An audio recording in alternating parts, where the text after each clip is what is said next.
Erev Tov, Rabbi. Let's continue talking about Chanuka. First of all, as we said, there's a mitzvah to light in the Bet Knesset. There's a minhag like this. Everybody lights in the Bet Knesset. And for Pirsum Nisa, because people are gathering, the Kehillah is gathering there. So it's a Pirsum Nisa. That's why the rabbis were metaken to do in the Bet Knesset. Even though this takana came later on. It wasn't at the time of the temple, the time of the Talmud. It came later on, this custom. Anyway, we do it. Everybody does it. But the thing is, a person has to know one thing, that when you light in the Bet Knesset, there has to be a minyan. If there's no minyan in the Bet Knesset, you're not allowed to light. You have to wait until there's minyan. Because the rabbis made it for Pirsum Nisa. So if you don't have a minyan, what kind of Pirsum Nisa is that? So what you got to do is, you got to wait. But if you don't get a minyan, let's say there's no minyan, what can you do, right? So what can you do? You can light without a bracha. No bracha. You can light. No bracha. Because it's bracha l'vatala if you don't have a minyan. So a person has to understand that, right? That you got to wait for the minyan. Okay, very good. So let's talk a little bit also about something else interesting and important also. The question is like this, right? When a person buys a menorah, for Chanuka, what kind of menorah should he buy? What's the most important mitzvah, the best mitzvah to do? What kind of menorah? So the truth is, they say the Chazal, if he's rich, he should buy a golden menorah, gold, if he's really a rich guy, right? Buy a golden one, because this is the real, right? This is the real best way, the most, this is the most, opulent way of doing it. And it's also the way they did in Bet HaMikdash. In Bet HaMikdash, the menorah, what was it made from? Gold. It was gold. Exactly, right? So that's why, if a person can buy a golden one, if he's a rich guy, right? Millionaire, he can afford it. Why not? Buy a golden one. And it should also look nice. It should look beautiful. If a person can't afford the golden one, too much money for him. So what's the next one? Silver, right? Exactly. Go for silver, like that, right? It goes down, like little by little, right? So if you can't afford silver, also silver is too much for you. Silver is, menorah is expensive. Even though silver, by the way, is very cheap. It's not really expensive. But silver menorah is something else, right? They're going to charge you a lot of money for that. So it's also going to cost money. So if you can afford a silver one, get a silver one. If you're a rich guy, whatever, pretty good. You're doing pretty good. Get a silver one. If not, right, then we go for something else, like metal, but which is not silver or gold, right? So these are like, they're plated with silver, some of them, or plated with, good material. So that's also good, if you can't afford it, right, get a silver plated. That's the next best thing, right? Something like that. And then comes afterwards, like things like wood and glass, right? These are lower level, or keramika, right? What do you call it? The clay, things like this, right? This is like more, lower level. So you go down like this, right? According to the quality of the menorah, as a person who can do a good one, right? Do the best way. That's the best way you should do it, according to what you can afford. Okay. It's a good thing to know. As we already said, right, that the best thing to do when it comes to Nerot Chanukah is to use Shemen Zait. Olive oil. But there's different types of olive oil. It's not the same thing. There's something called Shemen Zait Katit. This is what it says in the Chumash, right? If you read the Chumash, right, to use Shemen Zait Katit. What is Katit? What does this mean? Small. Huh? Pure. So the truth is, what Katit means? That means that, when you squeeze, how do you get the Shemen Zait? You squeeze the olive, right? And it comes out. Okay? But there's different quality of Shemen Zait. What does that mean? When they squeeze it, right, the first time you squeeze it, comes out the best quality Shemen, the best one. The first squeezing, the first press. So this is called Katit. Right? This is AA quality, right? Number AA quality, right? Right. Exactly, right. Aleph, as they call it in Hebrew, right? This is Aleph. This is the best one. So if you can buy Katit, right, this is the best olive oil you can get, right, on the market. You can't really do much better than that. It's the first one, first squeeze, first press, right? That's called Katit. There's also lower levels, which are not Katit, like second, third, press, So these are not so good. Why is it not so good, by the way? What's the reason why? You know why? Because the one that comes out after, second time, third time, it's acidic, it's sour, it's not the same the quality, So Katit is the best one, and that's what they use in the Bet HaMikdash also. So therefore, if a person can get that, but the thing is, there's also types of olive oil you can buy in the market. It's only for hadlaka. It's only for lighting. You cannot eat that. It's not edible. So it's called, it's called like it's called olive oil for lighting only. But you cannot make a salad with that, or fry something there with that. It's not edible. Why is it not edible? What's poison? What is it? What is it? What's the reason why? So the truth is, the reason it's not edible is because it's very acidic. It's very sour. So it tastes terrible. So the question is, can you use that for menorah? And the answer is yes. Because the truth is, we're not eating it anyway. And we're not so medakdik. That you should use only katit. Whatever. But katit is the best. It's true. But anyway, right? If you have only the sour one, which is not really for eating, it's just for lighting. You can use that too, because it burns very well. It burns bright. It has a good, nice flame, so it's good. But the best thing is the katit, that's the best way to do. Okay, very good, right? We understand. And also, if a person doesn't have, shemen zayit, so he can use something else, whatever he has, right? Some other kind of shemen, canola oil, corn oil, God knows, whatever, right? All kinds of stuff like that he can use. If he doesn't have shemen zayit. But today, right? Who doesn't have shemen zayit? Everybody has, So you can go to the store, buy, it's no big deal. What does it cost? I don't know, $10, $15, whatever it is, It's not the end of the world. So you should buy, it's good, shemen zayit. This is the best way to do the mitzvah. Okay, we talked about that a little bit.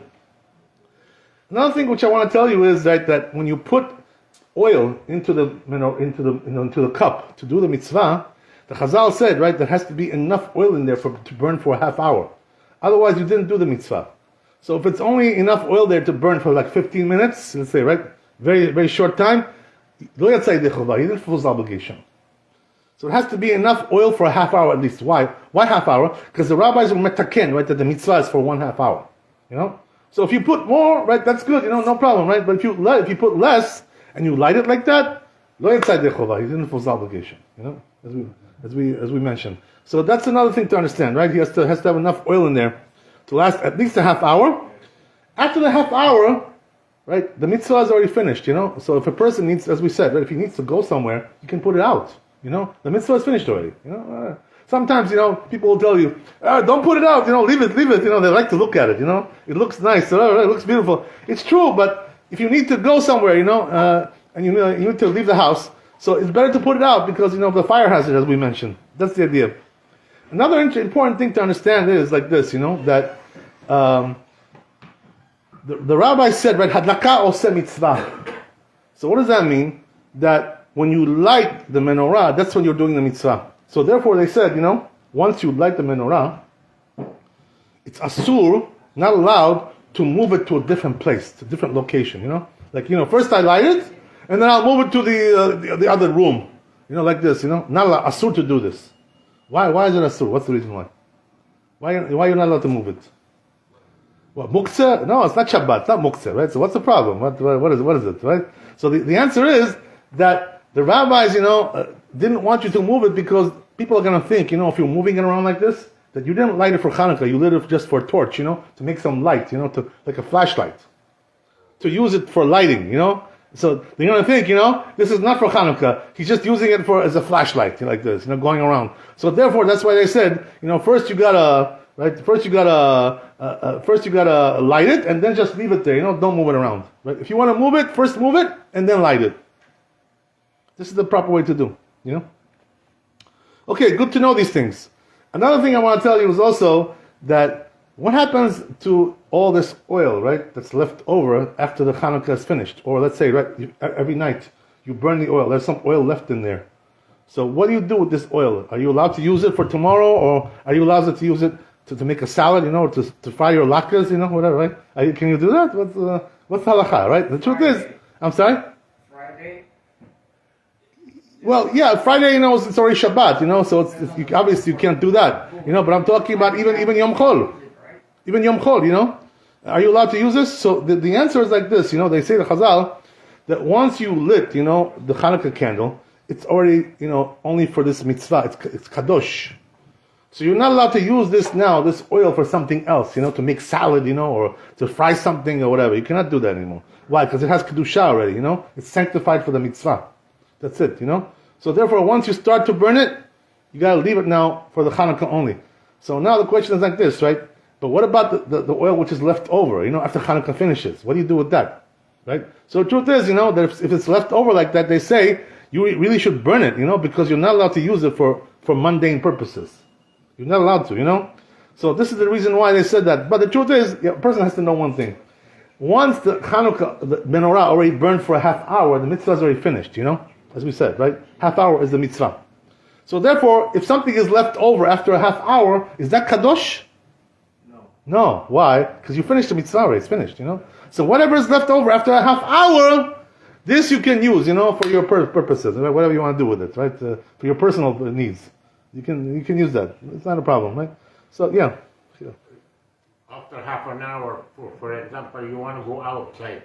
You don't want to leave it at... Put it out, yeah. Blow it out, put it out. Because it's a fire hazard, And the mitzvah is already over, so why leave it anymore? What's the point, I mean? I have a question. Yeah, sorry. The same way that oil has a kiddush shah, it can also contract tumah like the king we talk about.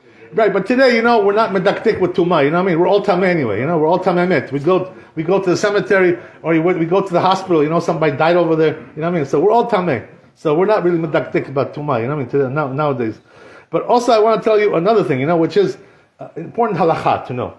Let's say, a person lit the Chanukiah, you lit the Chanukah candles, and it went out, something happened, the wind came, blew it out, or somebody pushed it, right?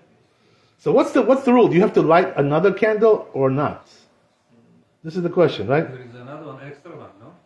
Yeah, of course, there's always going to be more, but the thing is... one extra you can... that's good. It's a good point what he's making, right? But let's say they all went out. what I mean? So what happens over there? When you light the candle, you always light that one first, right? Yes, that one comes first. Yes, true, yeah.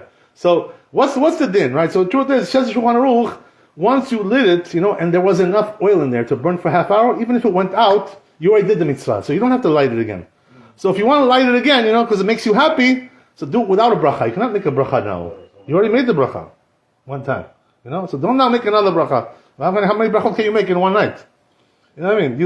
Yatzai dechovah. So once you lit it, even if it went out by accident, whatever, right? Something happened. Yatzai dechovah. This also applies, by the way, even at Erev Shabbat. When we're lighting early, right? As we said, right? On Erev Shabbat, what are we going to do? We're going to light the Hanukkah candles about 4:00 before Shkia. Half hour before, something like that, right? So the thing is, what about if it went out? Yatzai dechovah, because it's not even night yet; it's still daytime. It's not night, So Yatzai dechovah. So the answer is that once you lit it, Yatzai dechovah. So you're not really obligated to light it again. So if you want to do it, if you want to light it again, it makes you happy, as long as it's not Shabbat yet, right? If it's Shabbat, asur, But if it's not Shabbat, it makes you happy, light it without a bracha, because you already Yatzai dechovah. You're full of obligation, right? So don't make a bracha again. You cannot do that, right? It's asur to make the bracha again. So a person has to know these things. I want to also tell you one more thing. We're going to start, Rabbi. One more thing, which is that, there's a minhag also on Chanukkah, that what we do is we light the menorah also in the morning when we do shachrit. You know this, right? In the morning, shachrit, we light the menorah. Why do we do this? You're doing the mitzvah like that in the morning? Yeah, you're not doing the mitzvah, right? So why do we light it? For what? I saw Georgia and the shul, they do it. Yeah, they do it. Yeah, they should do it. What's the reason for this minhag? Publicize the mitzvah. I'm sorry? Publicize the miracle. Yeah, but we do that in the evening, so why do it twice? You know what I mean? What's the point of doing it twice? So you know what the answer is? Yeah, that's it. You got it. Smart man. Right? Levi. So what do you call it? So the answer is, we're doing it because if somebody forgot, whatever, to light, we're reminding him, Don't remember, it's Hanukkah. So, don't forget to light, for tonight. It's a reminder, it's like an alarm clock, Don't forget to light. Without bracha, exactly, without bracha. Because there's no mitzvah, it's just a minhag, So therefore, Baruch Adonai le'olam, amen. Rabbi Hananiah ben Kasha omer, רצה הקדוש ברוך הוא לעוזב את ישראל, לפיכך הכיר בא להם תום ותשול, שנאמר אדוני חפץ, למען צדקו יגדיל תורה וידיר.